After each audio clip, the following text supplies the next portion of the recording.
en lo que es la última página del repaso matemático, tenemos una estructura muy frecuente que ya habíamos adelantado, que es el cuadrado de un binomio. ¿Qué es lo que es el cuadrado de un binomio? Como vemos acá, a más b, todo elevado al cuadrado. Como ya sabemos, no podemos distribuir la potencia cuando en la base hay una suma o una resta, así que no se puede poner a cuadrado más b cuadrado. Si pusiera a cuadrado más b cuadrado, estaría omitiendo lo que vamos a ver que es el término central más 2ab, por lo tanto no sería correcto. Bueno, cualquier potencia elevada al cuadrado equivale a la multiplicación de la base por sí misma, o sea, a más b por a más b. Para resolver esta operación, bueno, comienzo aplicando la propiedad distributiva que ya explicamos antes, con la única diferencia que acá hay un factor que es una suma por otro factor que también es una suma, pero se hacen todos por todos y se obtiene el resultado. A por a cuadrado, más a por b, más ab, más b por a, más ba o ab, que es lo mismo, más b por b, más b cuadrado. Entonces me va a quedar a cuadrado más un ab es 2ab. Entonces tengo a cuadrado más 2ab más b cuadrado, ya está demostrada la famosa fórmula del trinomio cuadrado perfecto, que es el desarrollo, esta expresión, que como vemos es un trinomio, porque es un polinomio de 3 términos, es la expresión del desarrollo exacto del cuadrado de un binomio.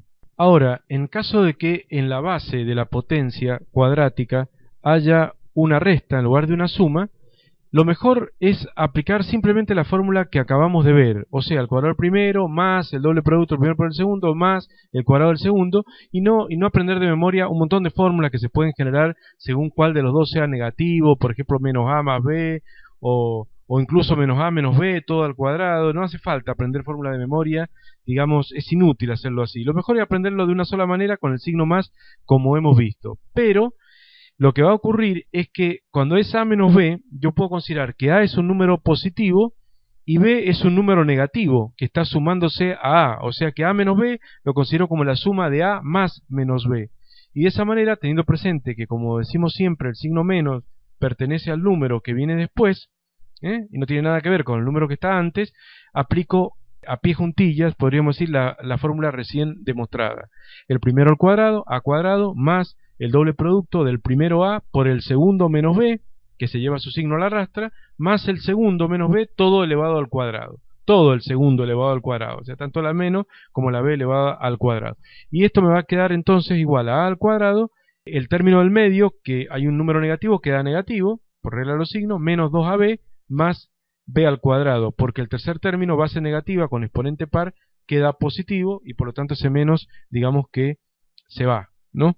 Así que cuando hay una resta, que el término que cambia de signo es el término central, el doble producto del primero por el segundo. Pero no hace falta aprenderlo como caso particular y lo podemos aplicar simplemente con la fórmula original, como hemos dicho. Pongamos, por ejemplo, el ejemplo que vemos acá, que tanto a como b sean los dos negativos. Si tenemos menos a menos b todo al cuadrado y aplicamos la fórmula que yo di, sería el primero al cuadrado menos a al cuadrado más el doble producto del primero por el segundo, más 2 por menos a por menos b, más el cuadrado del segundo menos b al cuadrado.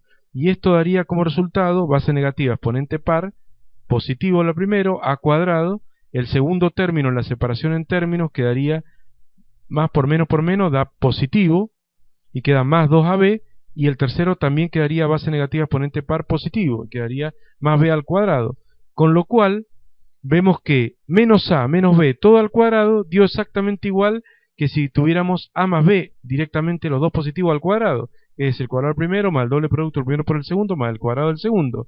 Y esto es así debido a que yo puedo demostrar que menos a menos b al cuadrado es igual a más b todo al cuadrado. Fijémonos en este razonamiento. En la base de esta potencia cuadrática menos a menos b, yo puedo sacar de factor común el menos 1.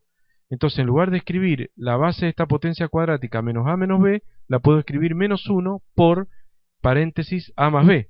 Obviamente, si vemos, esto equivale a esto, a esta base. Menos 1 por a, menos 1 por b, menos b, si hiciera la distributiva. Todo elevado al cuadrado, acá lo he puesto entre corchetes el cuadrado.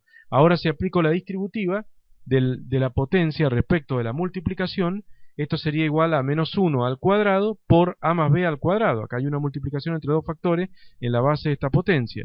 Y por lo tanto esto quedaría igual a menos 1 al cuadrado, que es 1, positivo, ¿no? Por a más b todo al cuadrado. Y vemos que era igual que el anterior. Así que no es cuestión de aprender fórmulas de memoria y que el primero es negativo y que el segundo es positivo o que etcétera, etcétera con el tema del cuadrado del binomio, sino simplemente aplicar la fórmula como la di yo con todos los signos más y tomando en cuenta de que si hay algún término negativo o incluso los dos negativos, bueno, eso hay que tenerlo en cuenta también a la hora de armar la estructura a cuadrado más 2ab más b cuadrado, que es la estructura básica que vemos acá, ¿cierto?